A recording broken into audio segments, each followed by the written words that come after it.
నా పేరు హర్ష.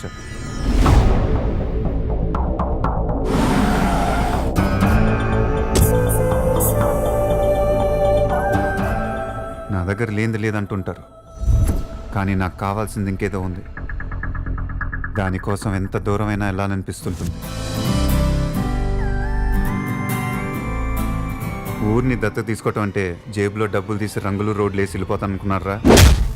వీడిని వాడిని వాడిని వాడిని వీళ్ళందరినీ, నిన్ను మొత్తాన్ని దత్తత తీసుకున్నా.